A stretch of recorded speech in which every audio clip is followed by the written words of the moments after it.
A few administrative items before we get going. Number one, as we do with all of these meetings, we will have opportunity for public comment towards the end of the meeting.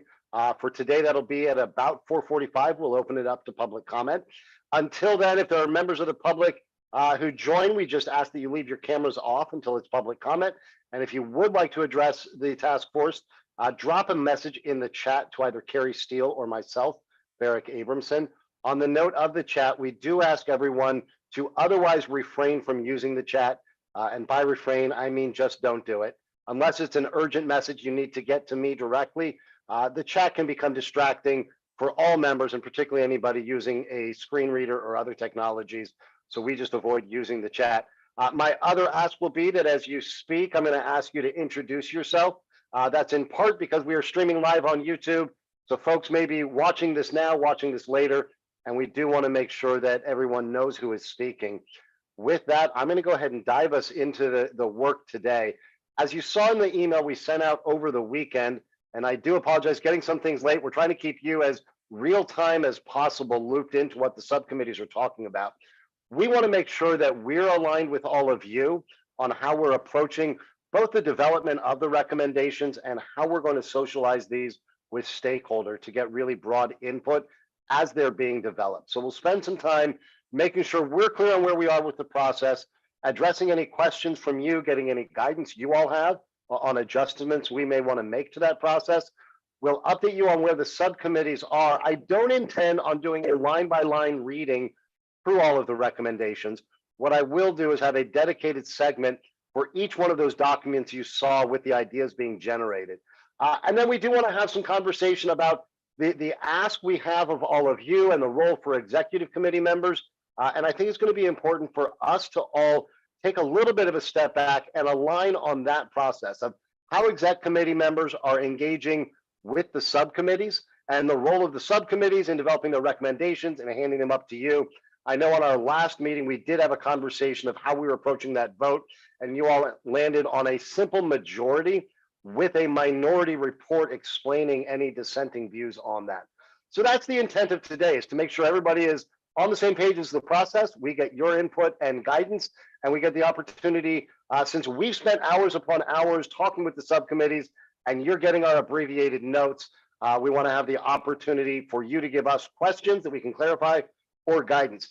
But before I go into all of that substance, let me first hand it to the Lieutenant Governor and see if she's got anything she'd like to offer as we open up. Thanks, Barrick, and good afternoon, task force members and guests, and greeting from New Orleans, Louisiana, hot and humid. I know you're hot there today, but I bet you don't have the humidity. So anyway, as we all know, the task force subcommittees have begun to transition excitedly from the study phase to the recommendations phase of their work, and I'm really excited about that. Barrick, I want to thank you and Carrie. I think you've been really intentional about your work and the planning, the processes that you've made to want to make sure that final recommendations are released on time, according to the requirements of House Bill 23-1296. I also appreciate the way you bring us back to task about what we're really supposed to be talking about and what our outcomes are supposed to be. I know you plan adequate time for subcommittee discussion and public feedback, and I just think you've done a really great job. So I just want to thank you both for the work you've done. For myself, as an executive committee member, I've really learned a lot from listening to the subcommittee discussions. I've been so impressed by the discussions, and I really benefited from listening to their lived experience and their feedback. I'm really appreciative of to the members of the subcommittees for lending their time and expertise. And I believe our success as a task force is going to be directly related to their ability to have open and productive discussions, which will allow the executive committee to consider their recommendations. Sometimes I worry about my own participation or my own listening at these subcommittees, because people have told me that, well, you're the lieutenant governor and just being there might, make people scared to speak up. But I hope that isn't the case. I hope I'm a little more approachable than that. I think everybody knows that on June 3rd, Governor Polis signed House Bill 24-1360 into law, which establishes the Colorado Disability Opportunity Office in the Department of Labor and Employment. I don't know if Rep. Ortiz is on at this point in time, but I just really wanted to thank him for running the legislation in collaboration with my office. We wanted to make sure that the great work that Josh has done and the emphasis that I've put on disability and the work that Rep. Ortiz has done will be around long after the Task Force on the Rights of Coloradans with Disabilities final report is issued. And, you know, one of the major purposes for this new office will be to support cross-agency policy work, which will include the recommendations of our task force. So anyway, I just want to thank everybody. I'm excited for what comes, and I want to turn it back to Barrick. And I look forward to hearing updates from the subcommittee's initial recommendation and discussions. Thank you very much, Lieutenant Governor. And you will see in some of those recommendations or the ideas, and I'll talk about that distinction. Members of the subcommittees are themselves excited about CEDU and that new office and that legislation that Rep. Ortiz carried through, and have already identified some critical places where there's going to be a role that they were suggesting from the subcommittees. CEDU pick up the work that they're doing and carry it forward, whether that's as coordinators or oversight or continued research into it. Let me first start with that distinction of ideas and recommendations, because I want to be very clear about the process that the subcommittees are undergoing. You all know they spent really from January through May learning. We did some first few sessions where they were brainstorming what they saw as the barriers in everything from accessing ski and other outdoor recreation to running for office to challenges in housing. We came back and put together a number of panels in response to all of them. As the Lieutenant Governor said at the start, we've now shifted into what I call the ideation. They're taking the work and the learning they've done and starting to name what they believe may be the solutions. What I want to be very clear about is what they're putting forward, what it is and what it is not. It is their best thinking of different options and paths forward to address some of these barriers, some of the challenges that exist in the current system. It is multiple paths in some cases. In some places, they're floating ideas that could be multiple paths forward. These are not yet recommendations they're making. These are ideas that they believe could be part of the solution that they want to socialize with stakeholders. So what we'll be doing is putting these ideas up on Engage Dora over the coming weeks, working with the subcommittees, working with all of you to get word out about those. And if you had the opportunity to look at the individual idea sheets that we'll spend some time addressing questions on, you saw the framing questions. We're not asking stakeholders, do you support, do you oppose? Do you like, do you hate? It's really, what are the strengths of these? What are the implications or concerns? What are the nuances or the details that you want these subcommittees to consider?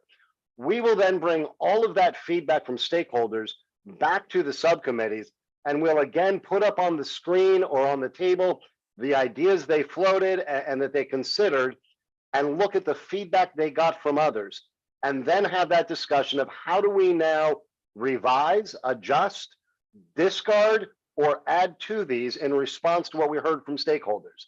So that's where we are right now. We've done the first wave. The way we're approaching it is that each meeting of each subcommittee focuses on a narrow question or set of topics. For example, the CADA rewrite subcommittee spent one entire meeting just talking about ideas for editing or revising CADA to address emotional distress damages and the right to pursue those. They had a separate meeting where all we talked about was looking at other aspects of CADA. For our outdoor recreation, our most recent meeting talked strictly about ski resorts. The intention was to address it from both a winter and a summer, but they had that narrow conversation. We're going charge by charge and task by task at each meeting, putting these ideas together. What we do then after each meeting, which is why you read in my notes, these are not quite ready for public dissemination. We take 90 minutes of bold thinking from the group and try to distill it down to plain language, one sentence bullets that describe each of their ideas. We are now in the process of taking those back to each of the subcommittees, not for the sake of relitigating or having new conversations about new ideas, but to make sure that Carrie and I captured their ideas clearly enough and to get their input on what framing and context is necessary for the public to be able to provide valuable, informed feedback. And as an example, we're putting out these ideas of this group is floating a number of potential paths forward to allow individuals who have been discriminated against to pursue emotional distress damages. In addition to just stating that we think they should be able to pursue those, members of the subcommittee are working with us to add some framing that talks about currently what somebody can pursue, what in that case the Cummings decision changed, and what that means for the conditions right now. So once we get all of those tightened up, they will then go live on Engage Dora, topic by topic. And again, we'll be working with each of you to make sure we get those into as many folks' hands to get that input as possible. So let me pause before we talk again about where the subcommittees are going to be going forward. I'd love your thoughts, your ideas, or any questions you have about how we're approaching that ideation, the developing of ideas that will ultimately turn into recommendations. Julie, please. Yeah, first of all, I wanted to thank Carrie for the amazing notes that, like, you've done such a good job at communicating. Thank you. And Beric, you've done a great job with facilitation. I decided at the last meeting, there was kind of encouragement for people to listen in on these. And I know for me, I have a hard time not jumping in. So what I decided to do is listen, but on YouTube or whatever, the video, to watch it afterwards, so I wouldn't be tempted to jump in inappropriately, because I just know myself. And I was very impressed with the meetings, with listening to the deep discussion and the recommendations. When we get to the documents that you sent us over the weekend, my question is who is the audience? Like, is this going to be framed? Because I'm not sure. I didn't know if someone just looking at those questions would have the context, like when you're talking about the public. So, for example, like with CADA rewrite, well, most of the public probably doesn't even know what CADA is. And so, and again, I know like there's interested stakeholders, might be like lawyers and business associations and people with disabilities, but how have we is it premature to talk about who the public is? I mean, obviously it's government, so anyone can comment, but in terms of where we do outreach, I'm just kind of curious to know how that gets framed, or if that's premature. No, it's not premature, Julia, and I appreciate the question. And what I'd like to do is address it at 10,000 feet right now, and then as we get to those documents, really go into the weeds. I think you're hitting on part of the challenge. And that is that we want as diverse of input as possible, which yes means lawyers and legal experts, maybe it's legislators, maybe it's senior business folks, but it's also, and perhaps most importantly, it's people with lived experience. And we want to make sure that the language, the ideas are accessible in format and in wording and in that framing. So we would love your input as we go through them one by one in a little bit, on that very framing, because you're hitting on part of that challenge of how do we make sure that someone focused on their lived experience of perhaps being discriminated against understands the Cummings decision and the right to punitive damages, while also making it so that lawyers understand the nuance. So, Julie, so I appreciate you raising it, and maybe as we go through each one, I'd love your thoughts and everyone's thoughts on what we may need to include in the context to address that full spectrum of folks reacting to it. Let me go to the Lieutenant Governor and then to Rep. Ortiz. So I have a question. You know, there are some things I don't know much about that I get myself into. You know, for example, I'm at an aerospace conference right now, and I'm not a rocket scientist. So, you know, sometimes I'll get myself into groups and I'll think, wow, you know, I'd like to ask this question, but I don't want to look stupid, you know, because this isn't my area of expertise. So I basically don't say anything. Beric, do you or Carrie in between meetings by any chance talk to some of the subcommittee members that might be a little reluctant to bring things up or ask questions because of their lack of expertise? Are you in contact with any of the subcommittee members in between times who might be a little bit nervous about bringing up some things that they think might be important. Short answer is yes. Longer answer is I'm sure we could do better at doing that. And I'm trying very carefully to walk the line of not providing not discussing business with a member that would cross that line. But we have definitely had conversations, and some of it is, we'll talk to a member that will say, this is over my head. I don't really understand it. I just know the people that I represent are going to love this or they're going to hate it. And so I try to spend that time and make ourselves available to understand what type of additional framing or information would be helpful. We have also ended up taking, I would say on average, a half a dozen calls, if not more, every couple weeks with different organizations in town. Whether that's the disabilities advocacy community and some lawyers or chambers who want to understand the process and how they can engage. But Lieutenant Governor, I would love your thoughts on if there's more need for us to check in with members. I think part of our struggle also, just to be transparent, is we have members with different expertise, different levels of knowledge, and then to your point, different engagement styles. So when we've got really dominating personalities on one call, I will occasionally message someone by email or by direct message to make sure they're comfortable, or if there's a point they want to raise that they feel that opportunity is there. Okay, good. Because I just know how reluctant I am sometimes when I'm out of my element. Yeah. So, and I've seen a few subcommittee members either kind of withdraw, or I've even heard them say things like, well, this really isn't my area of expertise, but, so I just want to make sure we're encouraging people to really speak up. So that was just a question I had. No, I appreciate it. And I think that is the fascinating dynamic of these subcommittees. You certainly have people that are not subject matter experts. And in some cases, you have them on committees.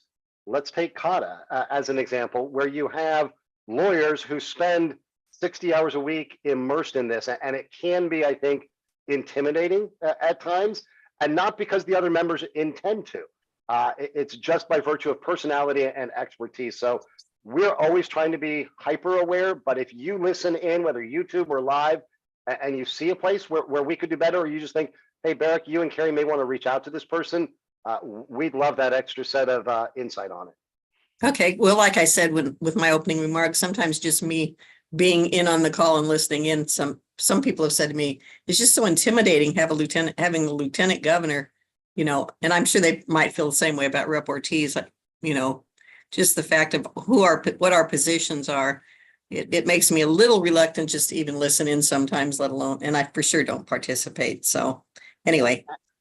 No, I appreciate that. And I'm going to, in a few minutes, have a conversation with you about all of that and the approach that I brought to you previously, and whether that's working in terms of everyone feeling comfortable. But Rep. Ortiz, you've had your hand up for a few minutes and you've been able to be super involved. What's on your mind? Yeah, I appreciate it. Apologize for being late. Appreciate the discussion. Did I miss something at the beginning? Because it seems like we're focusing a lot about appropriate ways to participate. So that's my first question. Then I got a comment after that. So let me get an answer to that first. Yeah. No, so the order of the discussion, we started just talking the process that the subcommittees are going through and how we're taking their raw ideas into refined ideas that will then be shared with the public. And the Lieutenant Governor had just asked me, just as you were getting on, about whether I find myself talking with individual members between meetings who haven't been as engaged. Okay, because I just want to make sure that everybody understands, like, we were asked last meeting to start listening in on the subcommittee meetings, and we were asked to kind of help offer our leadership and guidance because we're at decision time. And I know my offices have been working to get the word out to community living with a disability to participate in these meetings, because we haven't gotten the public turnout. Not that it is required, but I haven't seen the public turnout that I would like to see in these meetings. So I just wanted to make sure that it's made very clear that we as the executive committee members were asked to participate in some of these subcommittees as it's moving forward, and making sure that I'm not missing any discussion around inappropriate participation of executive committee members in these subcommittees, because some of them do need help and some of them do need guidance.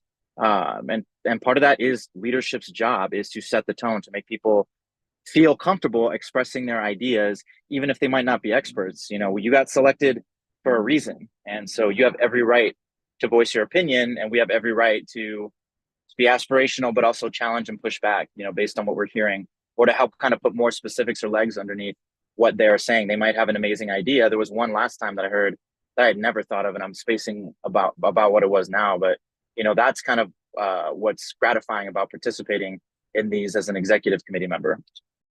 No, and Rep. Ortiz, why don't, you know, I had mentioned to folks just before you got on that I think part of the conversation is revisiting and aligning on that executive committee engagement. I think the idea you're talking about, I know is on the outdoor rec. I think it related to some of the certified adaptive athlete parking and whether we could do some more there. And those are in the ideas. I think it was around there, and I appreciated your support. Let me go ahead and just open up this discussion about exec committee participation. And Representative Ortiz is absolutely right. It was me who invited all of you to come to the subcommittees and to engage with the subcommittees. The intention has been all along that these subcommittees, as I said a moment ago, are an interesting dynamic in that some are in-depth subject matter experts, some have the lived experience, some are just people who volunteered to serve and seem to represent some constituency, whether they have in-depth expertise or not. They have spent months talking about these. And I think the balance that we need to strike is, how do we respect and embrace the time that they're all spending on these conversations, while also bringing you as the executive committee members to encourage them, to occasionally nudge and prod them, and that nudge and prod can run the full spectrum. There have been some great moments, frankly, where Rep. Ortiz said, hey, I have an idea for all of you to consider. Now, so you all know how I handle that as a facilitator. That is not an idea that is being offered by the subcommittee. So what I will do is echo what Rep. Ortiz has shared, for example, and then invite the members to discuss if that's an idea they want to build on or they want to offer. I do think, and this is going to be my question for you, and where I will again own, I invited all of you to come to the subcommittees. I don't think we set out the structure or what any boundaries or what that should look like. And so what I'd like to hear from all of you, we have up until now, it's really Michael Stone has joined a couple of these and has offered a few ideas. I know the Lieutenant Governor listened in. Rep. Ortiz has been a very active participant, which has added a lot of ideas to the conversation. I think what we need to determine is, should that be full participation throughout the 90 minutes of the calls, or do we restructure that to be kind of like we do public comment, where at the beginning of the call, exec committee members say, these are the things I hope you will consider, and these are some of my ideas. And maybe at a midway or 2/3 way point, as you see how the conversation is going, we do that again. I offer those options because, to be very transparent, we did have a couple members who felt a little overwhelmed by some of the conversation. And I just want to check in with all of you about how you think we should handle it and how all of you want to engage. Rep. Ortiz, did I see your hand go up? Yes, sir. And I can take a guess, and maybe I'm wrong about who that member was. I am going to advocate for us being, to be quite frank, intimately involved, because there are things that I think need reacting to, especially from certain members on these subcommittees that have a different type of power. And let's call it industry X, for example. I'm not going to name out a specific industry that has had undue amount of wealth and influence when it comes to the capital in general. And I will cite a specific conversation that happened there without naming them, but, you know, talking about how difficult it is ski resorts, and just that going on like without any challenge whatsoever. I felt the need to weigh in and be like, look, we have historical sites like Mount Vernon that are actual historical sites that are museums, like Fort William Henry that has an elevator for you to get to the ramparts, that have been made accessible. So this idea of, oh, well, they're over 30 years old, when we have buildings that are from the 1700s, to be frank, that are being made accessible. I just felt like it was critical to empower the disabled voices during that conversation to offer pushback. So I'm going to advocate that. And again, you guys are the facilitators. So if you think we're weighing in too much, I would hope we get weigh in from y'all, because I will take some of that guidance to back up a little bit.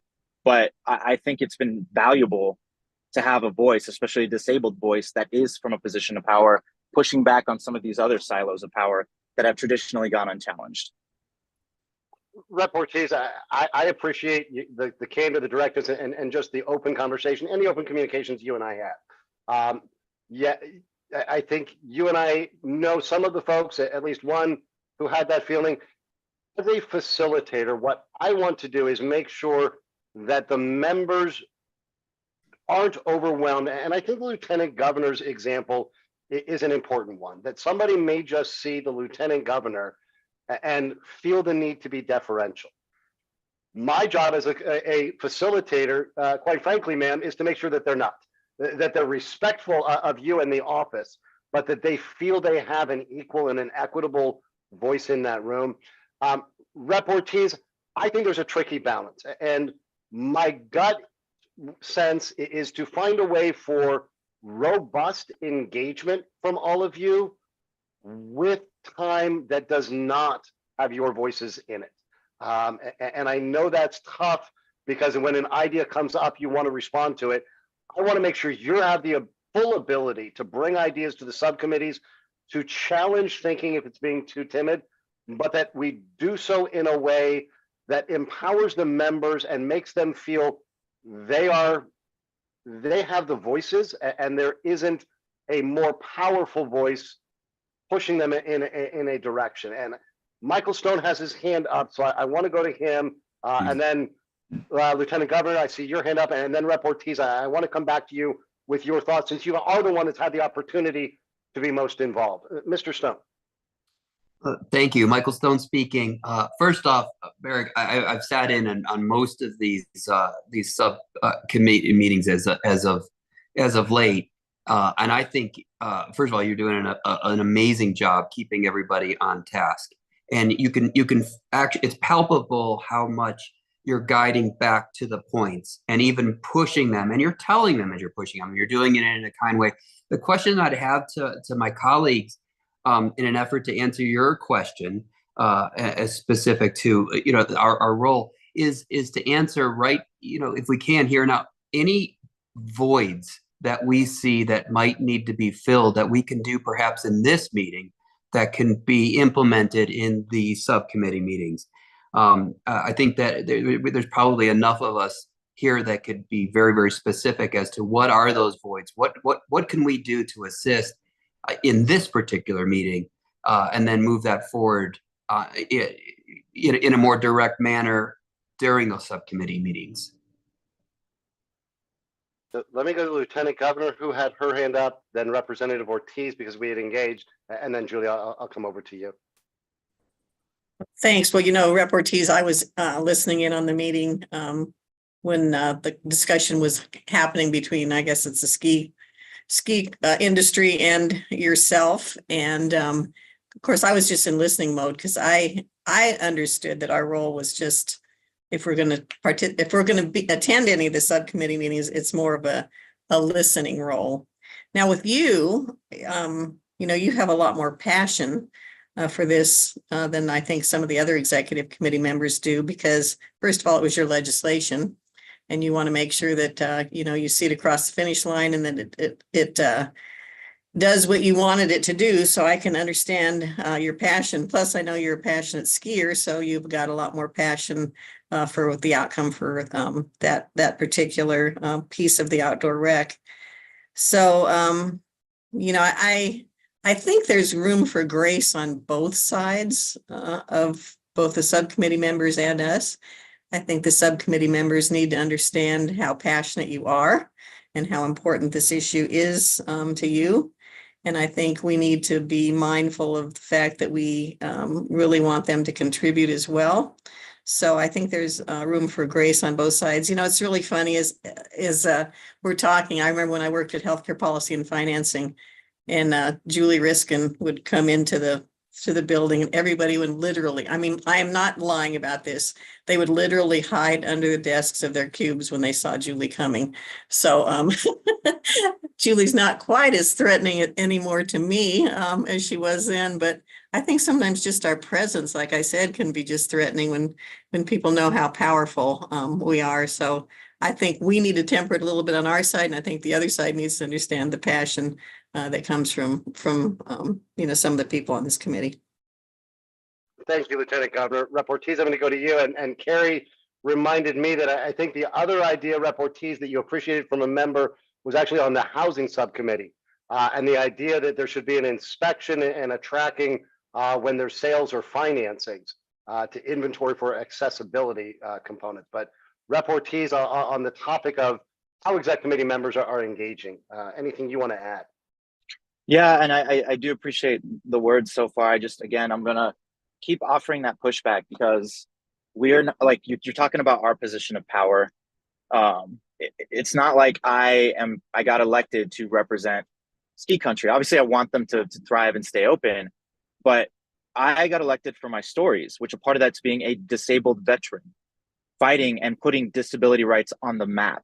And when I have a member of the subcommittee who only offers problems and no solutions, and then says and makes nothing but excuses from their position of extreme wealth and power.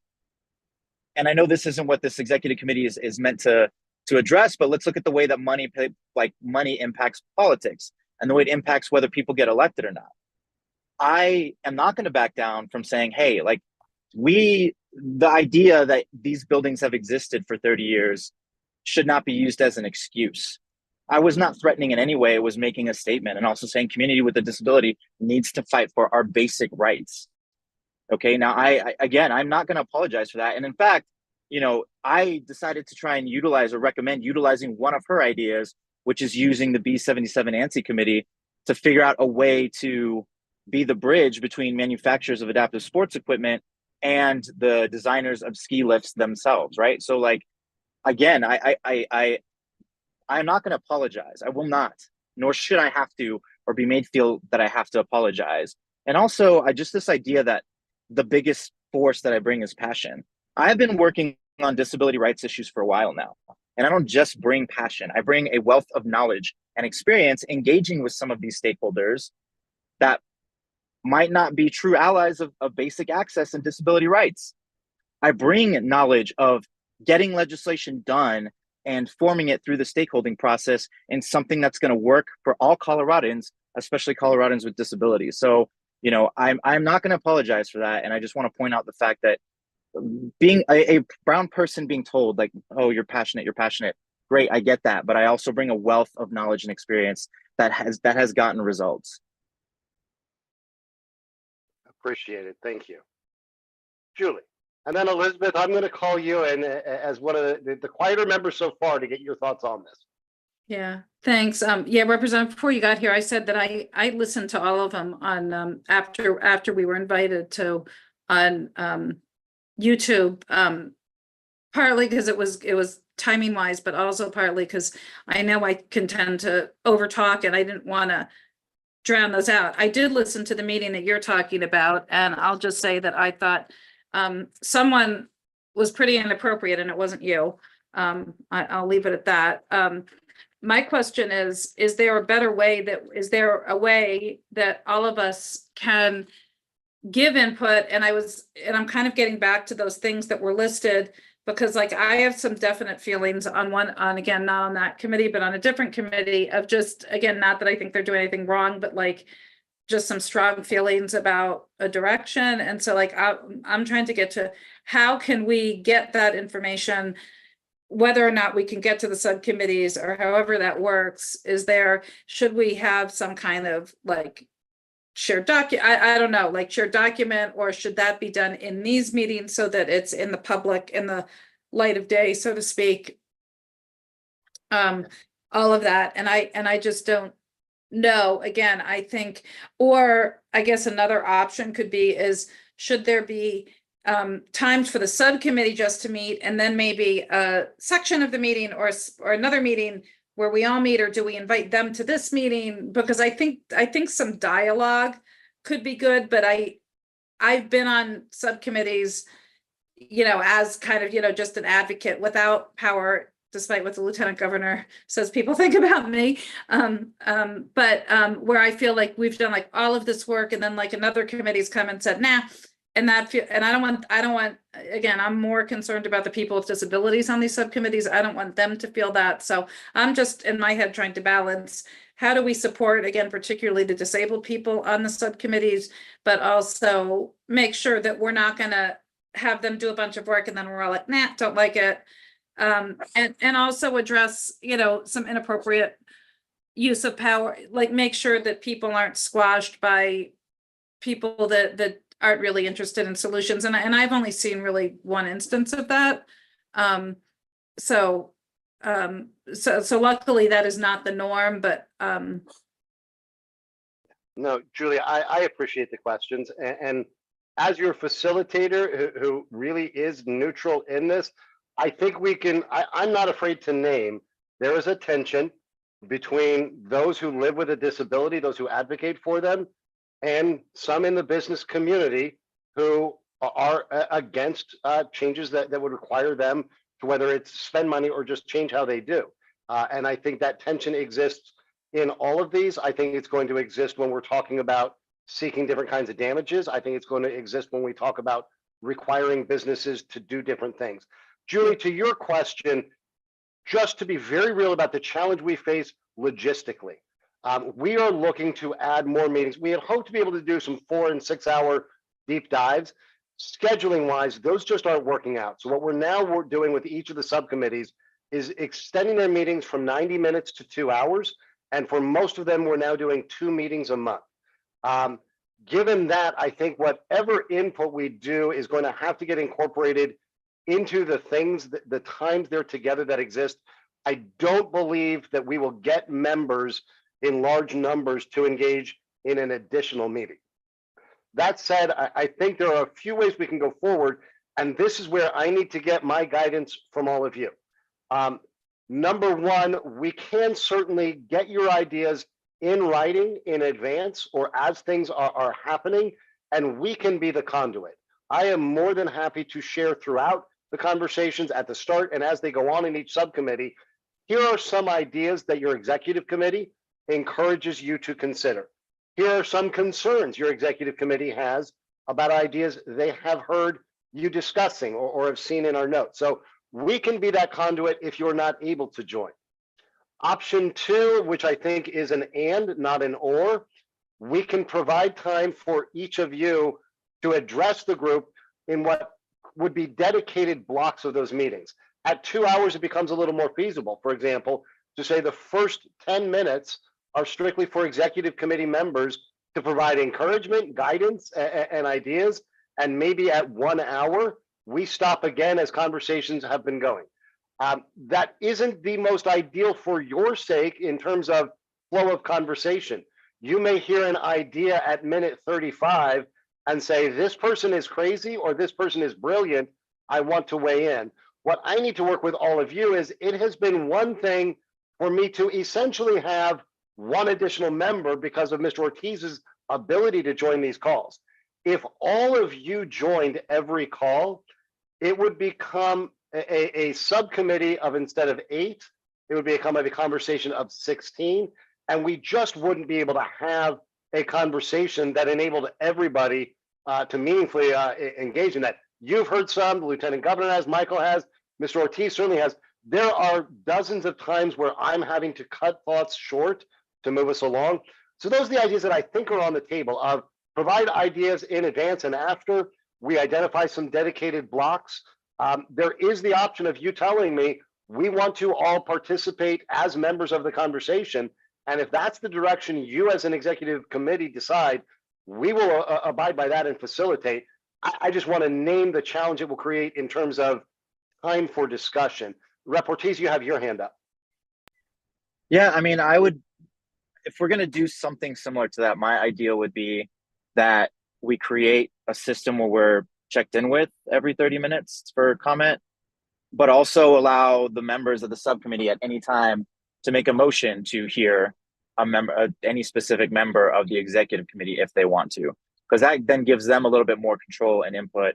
If 30 minutes is too often, maybe every hour. So you hear, if it's a 2 hour meeting, you hear from them at the beginning, and then you hear from them again towards the next hour block.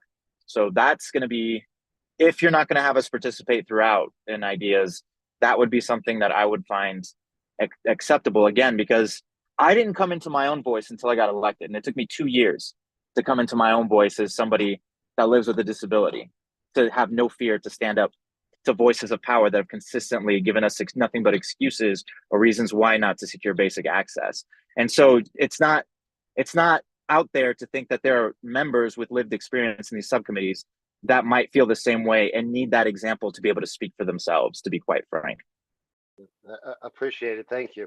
Does anybody want to respond to kind of that spectrum of options and Rep. Ortiz's points? Elizabeth, please.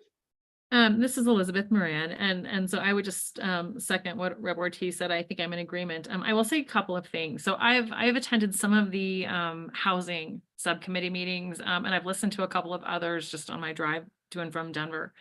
I don't know of the instance that is being spoke of here, but I will say this. We're having tough conversations, right? And I think there are people who will be defensive, and change is hard. And, we have a diverse group of people in each of these subcommittees that have different values, right? That they're coming to the table with. And so I'm heartened to hear that there's some tough conversations. I'm a little disheartened to hear that perhaps there are people who are in positions of power or leadership that are causing some of the challenges. I like the idea of for executive committee members who do take the time to show up to those subcommittee meetings, if they've done their due diligence, they've read things, and they think that maybe there are areas that subcommittee where there are some gaps that they would like them to take a look at, or if that executive committee member who's attending that meeting has a direction or something they would like to hear that subcommittee mull around, maybe bounce some ideas off of each other at the top of a meeting. I love that idea. I think it should be time limited so that we're all held accountable to a very fixed period of time, and then let them talk. And then maybe just checking in at, an hour or 45 minutes later, even if it's just for 5 minutes just to do a check-in really quick. I do not like the idea of waiting until the very end, like public comment, because what if they've been discussing something for an hour and 45 minutes, and then at the end I'm going, oh my gosh, that took a wrong turn. I really wish I would have had an opportunity at some point there to say that's not what I meant, or to clarify perhaps pieces of that discussion. But I like the idea. I like the way you're thinking about this. And I'm grateful that there's some tough conversations going on. I appreciate that. And just a couple of quick reactions, and then back to all of you. I wholeheartedly agree with you. I don't want it to be at the start and then hold your breath until 2 hours later when it's all over and they've decided on their ideas. And I think this is going to have some elements of gray where I'm going to have some discretion. I think what we can set up is a system that is the top of the meeting. We have that dedicated block. At some midway point we do, but I also owe it to all of you to be available to you, that if at minute 28, you hear something that is just crazy or is wrong or something brilliant, I need to make sure that you can message me or text me, and I can on the fly, not make that the norm, but I want to be responsive to all of you. So I appreciate those ideas. And Elizabeth, the last thing I will say is, if everybody is getting along, I'm not doing my job. That means we're being too timid, or I'm not getting people authentically engaged. So I'm hoping for a little bit of disagreement without people being disagreeable, is where I intend to take this. Rep. Ortiz, is your hand up anew, or is it still up? Nope, just still up. Sorry, I'll lower it here in a second. Not at all. I'm going to go to Michael Stone. I think we've got some direction. I'll confirm in a second. And then I want to get to the substance of the ideas and have that conversation. Mr. Stone. Thank you, Michael Stone speaking. Love what you just said about, just to paraphrase it, about not doing your job if there isn't that. It's also consistent with what you said earlier about tension between the various communities. That actually got me excited. Using Elizabeth's word, being heartened.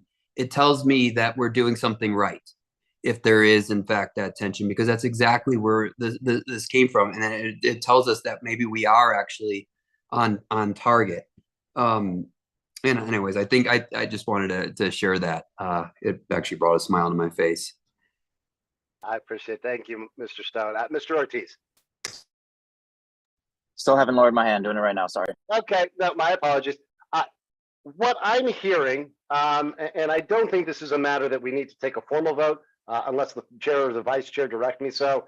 But I think what Carrie and I are hearing from you is the general guidance is to provide member input in dedicated blocks. With what I've offered to you is some flexibility where it's necessary for the good of the work, but that will look like when we're doing 2-hour meetings, a time limited block up front for you all to offer initial thoughts on things you'd like them to consider or reactions to what you've heard. And then a block midway to make sure you're able to react with, as I said, the understanding you all have my cell phone. If you don't, I'll make sure you do. And you can text me where things do need to come up, and we'll approach it that way. Rep Ortiz, I actually think it's back up this time. Correct. I'm going to make a motion because I want to be very specific about what I'm okay with, and we can debate this and vote it up or down. But I make a motion that for these hour-long blocks of meetings for the subcommittees, that we be allowed to start with a comment from us, and that we check in at a midway point, and then we check in at the end, with the caveat and the opportunity that if we are to raise our hands at all during the conversation, that the facilitators must announce that, and that it is up to the subcommittee members to make a motion to invite us in to speak. That way we feel like we can have that input throughout and not lose our idea or not allow the conversation to go into a wrong direction. So that is my motion about procedures for the executive committee members participating in the subcommittees moving forward. Thank you, Mr. Ortiz. Before we have discussion, do we have a second? This is Elizabeth Moran, and I will second that motion as stated. There is a second on that. Are there discussion or questions about it? Julie. Yeah, I'm kind of agnostic about it. My question is for you as a facilitator.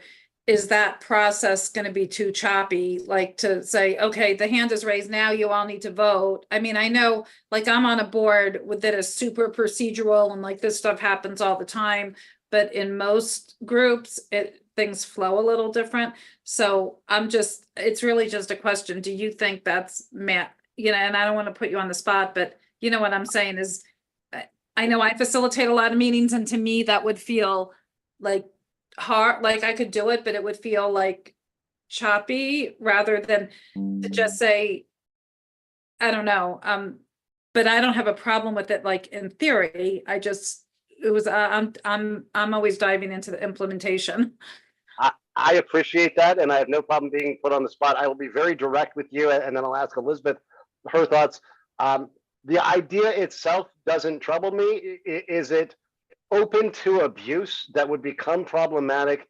Absolutely. If what I ended up with was 1 or 2 executive committee members raising their hand on every topic of every idea and asking someone, do you want to back this?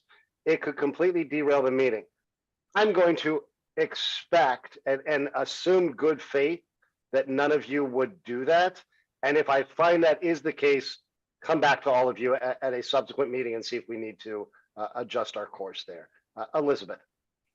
I'm wondering, Representative Ortiz, if you might be willing to entertain the same concept, but a friendly amendment that rather than have an interruption in flow to ask if they could take questions, if we can just reach an agreement among ourselves about how we handle it if we have questions in the interim, and communicating that with Barrick so that he might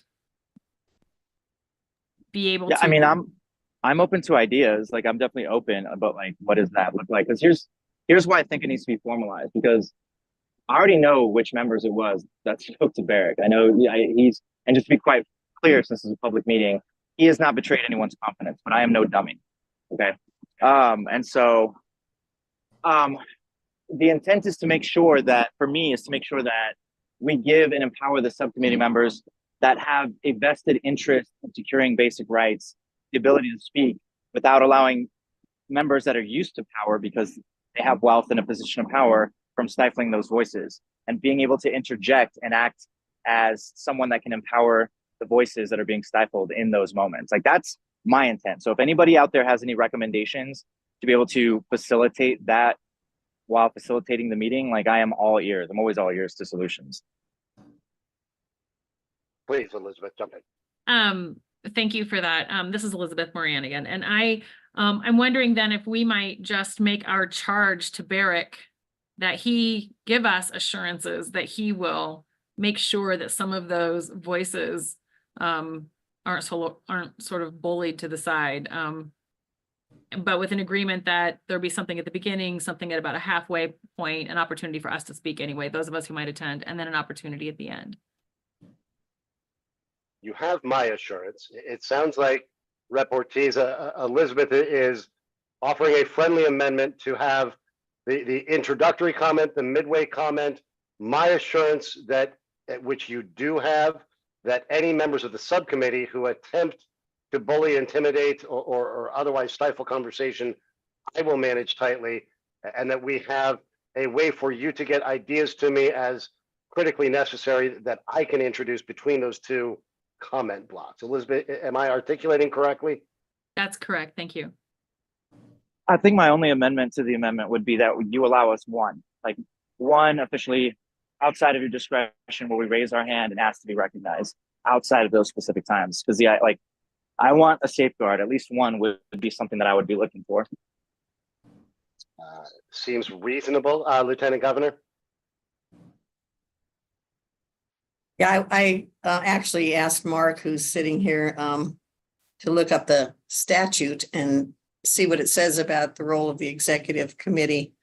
And it's pretty silent, really. It just says it will take recommendations from the subcommittee. So I think we can, carve it out as however we want it to be. I was thinking on a couple things Rep. Ortiz has said, and he was talking about offering guidance. And I think I like that word that Rep. Ortiz used, that, he especially knows how he wants us to turn out in the end. And so, if we offer guidance, I think to the subcommittee members, I think that's, that's an important thing. Okay. And I'm not trying to cut this short. I just want to make sure I get 30 minutes with you to talk about the substance of the ideas.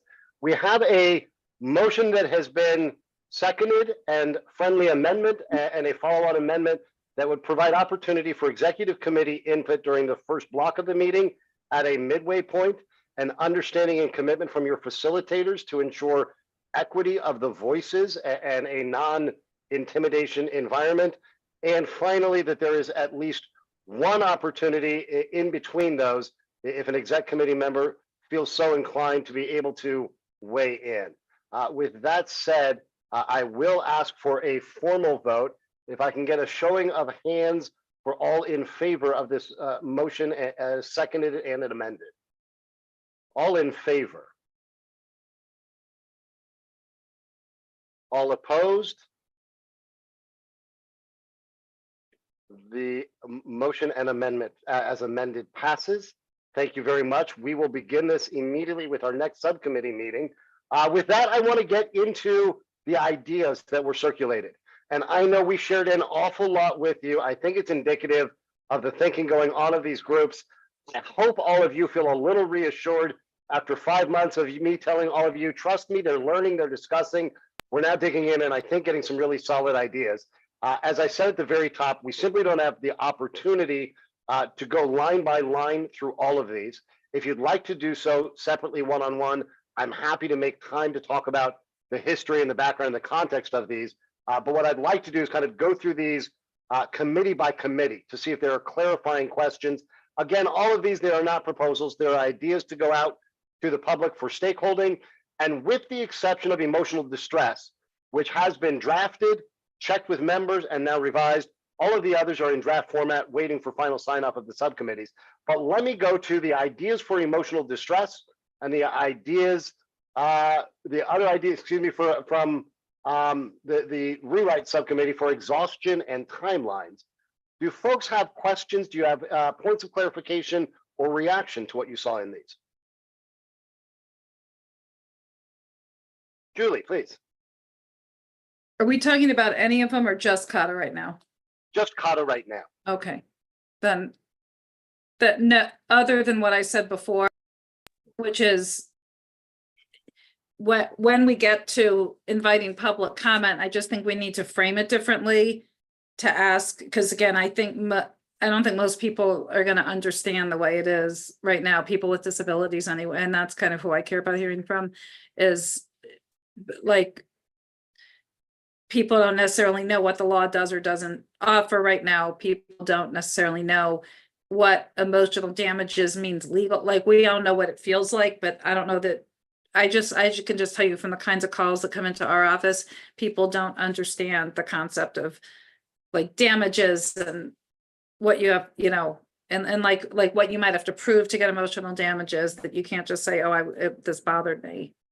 And so I I'm not appreciate saying it. we have to write a legal treatise. I would actually prefer that we don't, but we just do need more framing of it. I think the conversations have been great.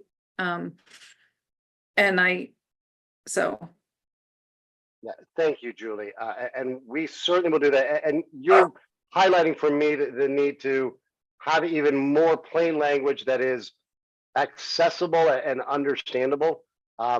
We had starting to write framing language about what the law currently provides the right, and in the case of emotional distress, what previously was available, what a federal decision changed, and what that left. I think you are providing me a good reminder that in our framing of this information for the public, we need to just make it even more direct in plain language of this is the type of situation that could give rise to one of these claims. And under this current law, here's what would be possible. These are the changes that these members are proposing. And I will also give you my commitment to go back through with an even closer eye to make sure that what we tried to distill down to plain language gets even plainer language. So I appreciate the pushes there. Other reactions or questions on either emotional distress or on the exhaustion and timelines for claims? And we are cranking through faster than I expected. Let's go to the same question on housing. Yeah. Julie, please. yeah, I guess I'd like to ask them if they would consider, you know, there's always this A versus B. And I've always been concerned because we're all so different as people with disabilities. I'd like to ask them if they're willing to look at universal design so that you don't have the problem of, okay, this apartment building has a wheelchair vacancy right this minute, and with the housing crisis, but there isn't someone in a wheelchair right this minute who's like right there, so they then rent it to someone else, and then the next week a wheelchair user comes and now they don't have, now they have to wait another 2 years. So, and I just feel like universal design solves that problem so much. And also it's and those accessible, it also, I think, promotes accessible features as something that's desirable for everyone. Like again, like if we talk about like our aging community and aging in place, like every place should have a no step entrance, period. Like that's something like we should just say all housing should have that. Doesn't mean that you can't have a back deck with stairs if you're really obsessed with having stairs and feel like you need that to have a complete life. But to say every place should have that, there should be cabinets and stuff that, you know, are not hard to move. There should be, you should set up a bathroom so that it's not hard to put in grab bars, so that then when someone needs accessible features, it doesn't break the bank. And with the great legislation that we passed this year, for renters, it'll be doable. For owners, there are options to help with that. So I would really rather see that than continuing to discuss this A and B thing that no one ever understands, that's confusing for everyone. So that's my feedback. I appreciate that, Julie. And if I could look to clarify with you, I know that speaks in particular, this set of ideas, as you saw, was around contracts and communications. And idea 4 was around listing numbers of type A and B units and your push to them to focus on the universal design.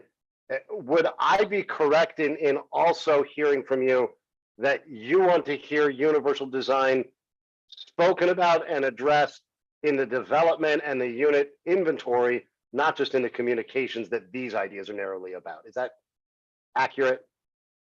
Okay. And again, I know these got to you late because we were working to pull them all together.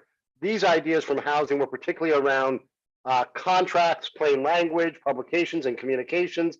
And this was where I think Rep. Ortiz was referring to some interesting ideas came about in terms of what we require to be disclosed in listings and advertising, and this idea that when something is sold or financed, the accessibility condition and features are captured there. Does anybody have, Judy, did you want to jump in?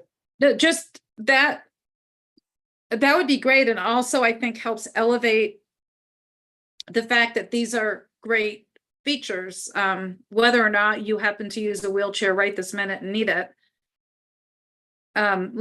Just like you might want to say, like when I see a house list, it says it has central air conditioning or, a swimming pool, like it should be listed like with that kind of positivity. If there's some other accessible feature, like, back deck with a ramp or, wider garage or, for someone that might have a lift. I'd like to make sure that it's listed not as like this extra kind of yucky thing over here, but as a feature, as an amenity that because I just think that just changes the conversation, helps change the conversation and making it positive, because we've heard what I kind of think is nonsense of people saying, well, that lowers the value, and it just doesn't. I mean, unless it's horribly designed, but any horrible design is going to lower the value. I really appreciate your point, and I missed capturing and trying to distill these down to short form.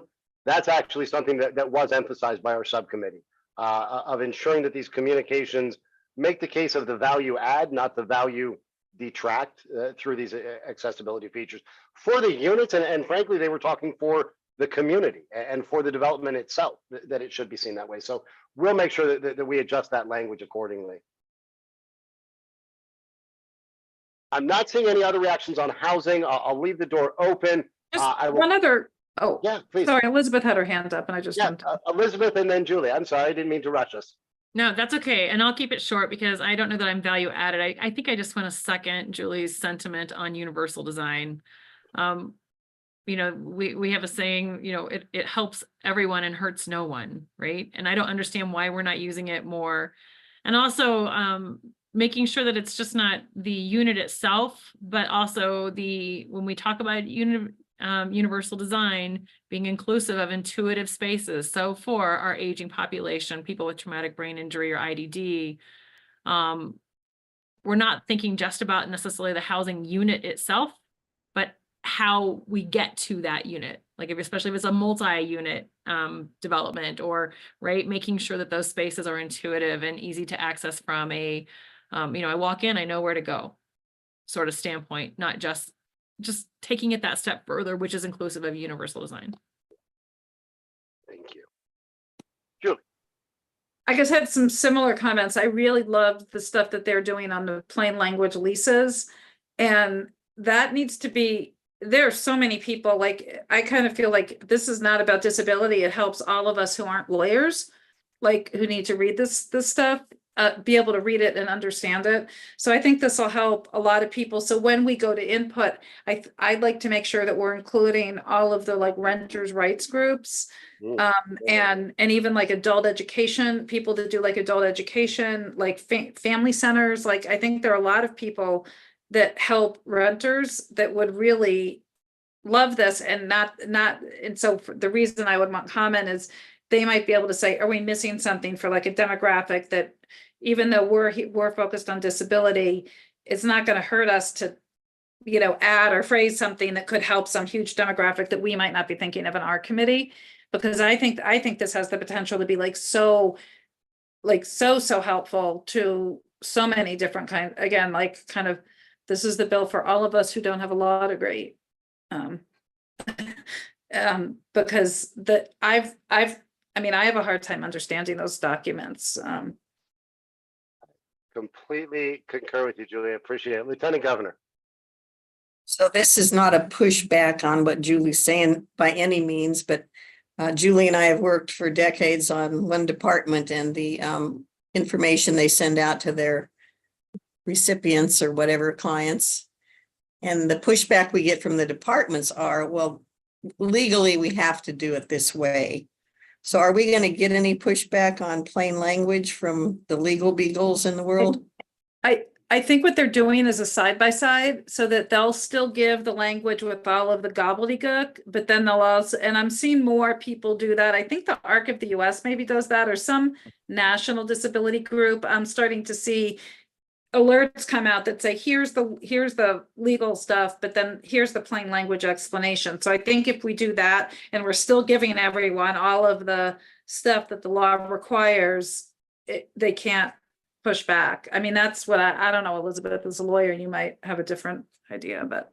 I was just Perfect. gonna say, it's like kind of ironic that, under Title II and Title III of the ADA, we are required to give, to make things available in language under effective communication by definition, that is accessible both in written and verbal form, such that someone who has a disability can understand it just as much as someone who doesn't have the disability, right? And we've never enforced it, and I think that's why sometimes I feel like people with cognitive disabilities, whether that's from IDD or traumatic brain injury or a health condition or aging, I sometimes feel like we're sort of like the stepchild who got left out because we don't talk a whole lot about Title II and Title III, Title II being specific to government entities, program services, and activities, and then Title III being applicable to everyone else, right? To businesses, and we don't talk a whole lot about how that's a requirement actually under federal law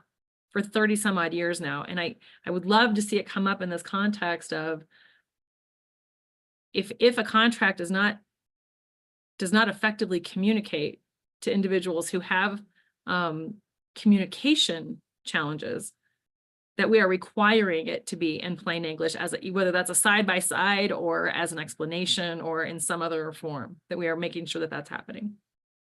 But yes, the ARC of the US is always happy to take a document and pare it down. And I think I can speak for the Colorado ARC network here in Colorado.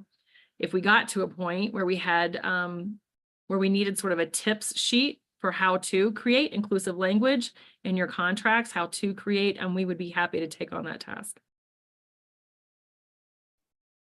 Thank you. With that, in the interest of time, and the door can always open for you to reach out to me after on more thoughts, I want to go to government subcommittee. The ideas here, again, we're specifically focused on their charge, looking at running for and serving in elected office. I do want to name that you see quite a few ideas in here. You've got probably 2/3 of them or half that came from subcommittee discussions from folks they heard from. They also drew from Representative Ortiz previous bills that were withdrawn that led to the subcommittee. So you see some of those ideas in there. I would characterize this as the biggest theme of all of their conversations was ensuring that there is someone responsible for making sure that things are accessible, whether that's campaign materials, whether that's campaign venues, and that we don't just rely on someone on the outside saying, sure, this is an accessible venue. These committee members want there to be somebody in jurisdictions who are responsible for that, with the note that there may need to be some transition timeline. But I don't want to try to read through all of them. I do want to open up if folks had questions or reactions to what you saw in these ideas around running for and serving in office.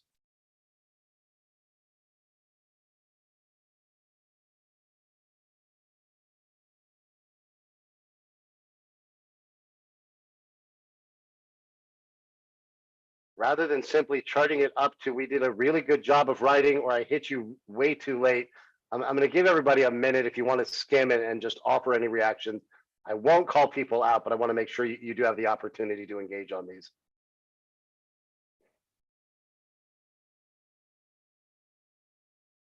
I just had one question about where it said provide a member of the General Assembly, I think that is effective communication or accommodations. Yeah. I want to make sure that that's for anything they're doing, and not just not just them. So for example, and we ran, and I don't think Representative Ortiz would mind me sharing this, like we ran into this, like when we were doing the legislative preview, which was a legislative event with a legislative sponsor, and we needed an interpreter and cart, to then get told, well, no, that isn't covered. And, you know, the Democrats did pay for it after we got a little loud, but we shouldn't have had to. And that should just be and I know that even I've had other legislators say that they were denied, and not all of them have a lot of campaign money. Like some of them, you know, there was something in my House district years ago, you know, and because we don't have a lot of competition, our House rep had given like her money to put more competitive seats, like races. And so she didn't have money to do something, and they don't get paid enough to pay for that out of pocket. So I just want to make sure that that is for anything they are doing. If they're doing a community event, not that that get paid for if there's a request from a citizen, a resident. Julie, I don't see anything in or recall anything from the conversations that's at odds with this. This was actually an example of where members referenced Representative Ortiz's legislation and said, let's pull that piece in here. If we summarize too short and miss that piece, I think we definitely add the language, but their intent was that anything that is reasonably connected to them performing their job should be included in this when it comes to auxiliary aids and other supports. We'll make sure that that's addressed there. And then I didn't totally understand the demographic note and fiscal note audit. I mean, I know the issue that happened with the fiscal note on one of our bills this year, but I didn't understand that. I just didn't quite get what they were like the demographic note and fiscal note audit. And yeah, let me speak to that. I won't have a perfect answer, and I don't know if the Lieutenant Governor dealt with some of this when she was, you know, on the legislative side.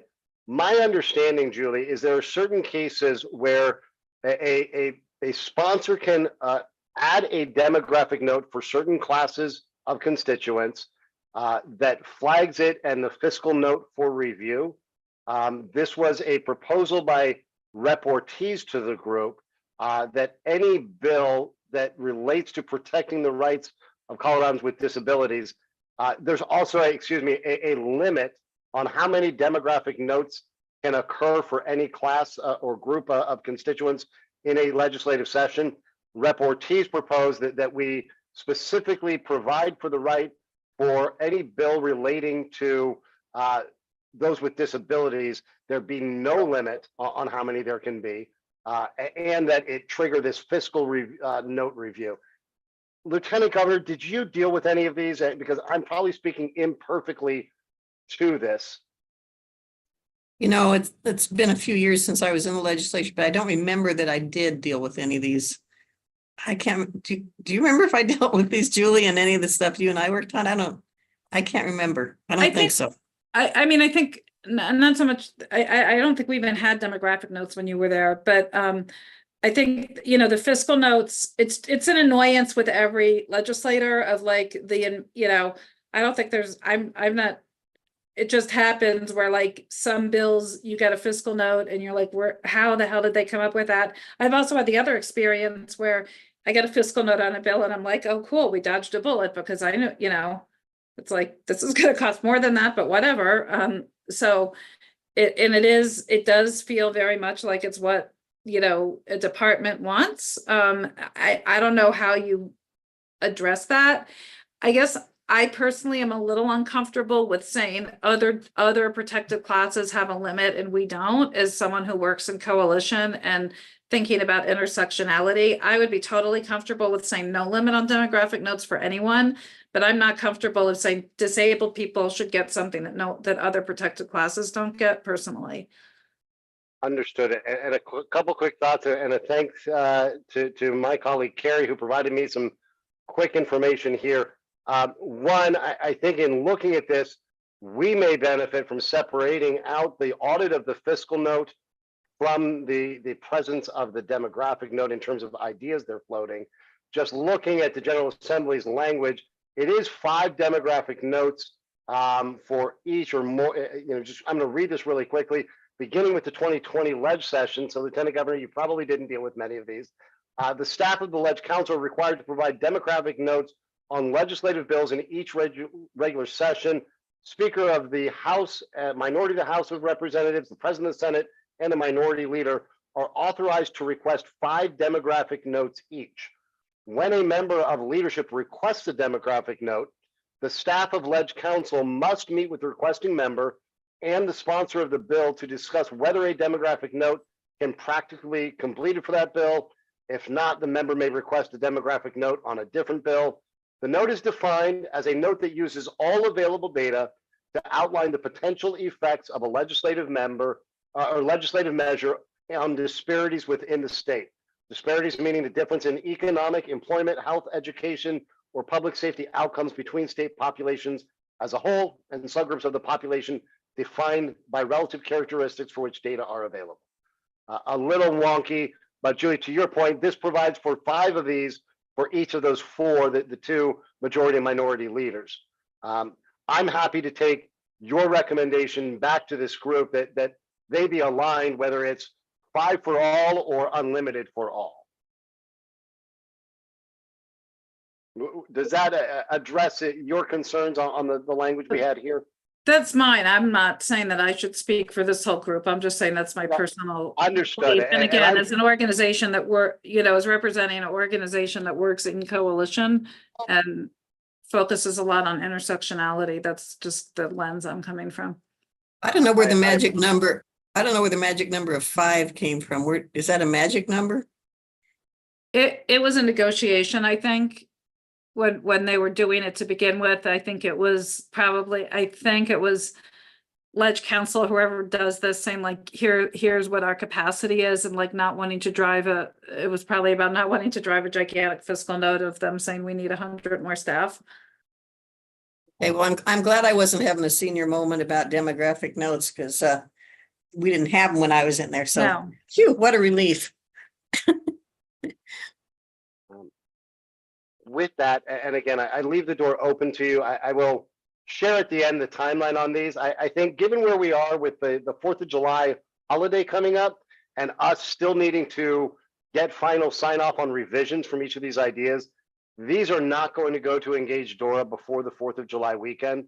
So if you have more time to dig into these and want to reach out to suggest that the subcommittees either consider nuance to it or that you want to encourage me to make sure we have specific context and framing, welcome that over the next 10 days.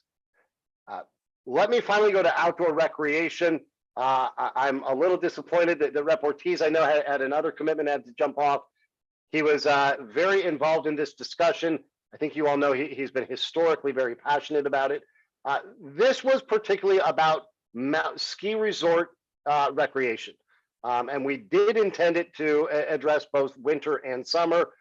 The majority of the conversations were really about parking access.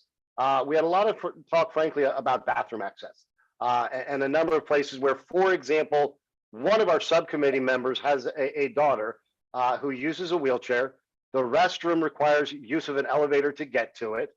The elevator was down, and so she had to be carried downstairs to be able to access it, which led to some conversations and some recognized imperfect language about how we may want to address the requirements for repair there. A number of ideas surfaced around adaptive athlete parking, separate and apart from what we currently label the handicap parking. And you'll see a chunk of ideas on the second page that I have flagged as requiring further discussion. This was a 90-minute, very lively discussion that generated a dozen plus ideas. I did not feel that some of them were fully discussed enough or clarified enough to be deemed ready to hash out and take to stakeholders, but wanted to share all of them with you at this point. So let me pause there for thoughts, clarifying questions, or guidance to us or the subcommittee members about these ideas for ski resorts.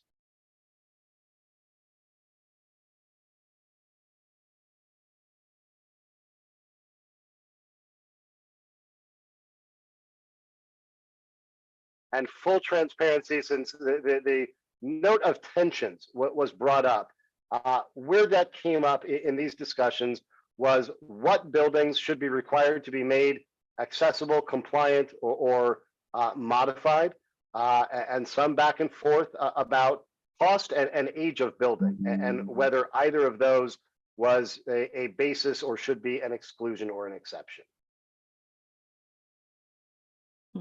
Mr. Stone, please.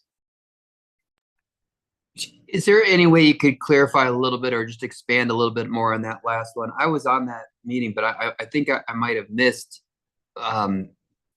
specifically what you mean. In other words, am I to understand that there's a debate that in other words, people were actually speaking from the perspective of the opposition? So, and it was shortened and abbreviated, back and forth, not entirely related to a specific idea or proposal. A point was made that there was a perception that some resort operators had in the past used age of building or cost of renovation as an excuse not to, and a strong feeling that if you can modify 200-year-old historic sites, you should be required and expected to make similar modifications to a 30-year-old building, and a little tension back and forth on that point, not related to a specific idea or requirement that was put on the table.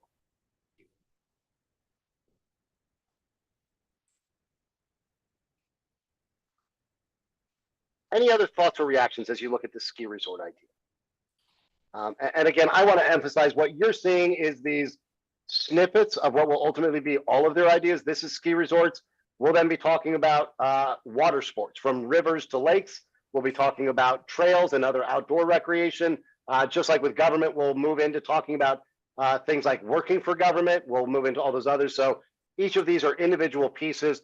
As I said, to make sure we get this right, that we get the framing and the context and the plain language right, I would expect these we're looking at the week after the 4th of July weekend. So if you have additional thoughts you want to share, or you have specific ideas of make sure you frame it this way, we would welcome them. I did want to clarify, when I talked about 2 meetings a month, that's really for July. And this goes back to what the Lieutenant Governor mentioned at the top of this call. I'm trying to get us ahead of schedule. Technically, these groups owe their reports to you. I believe it's in November or December 1st, and your report a month later.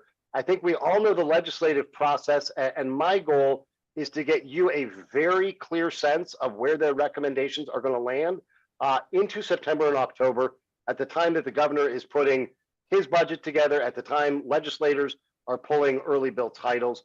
So we're really committed to getting through the ideation in July and August, the public feedback in August, September, and getting refined ideas in September, so that you're looking to hopefully get a full report sometime in October. With that said, we have 3 minutes to go. I've had no request for public comment, in case anybody has wondered why I kept talking through that time block on the agenda. We did not have those requests. I do expect as we start getting these out there, we'll have more. But Lieutenant Governor, I'll turn it back to you to close us out.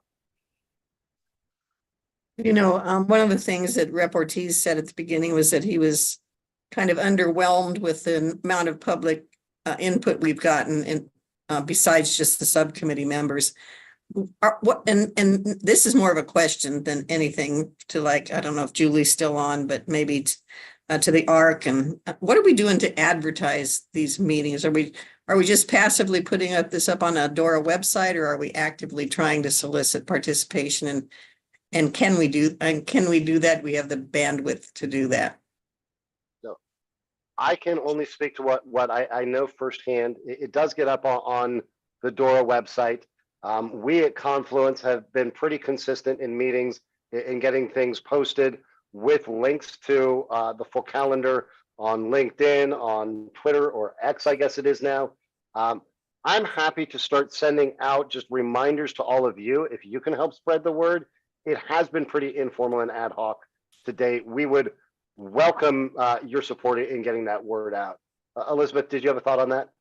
Yeah, what would be really helpful to me and my chapter network, because we're swamped right now, we're getting ready to put on a supported decision-making summit this weekend.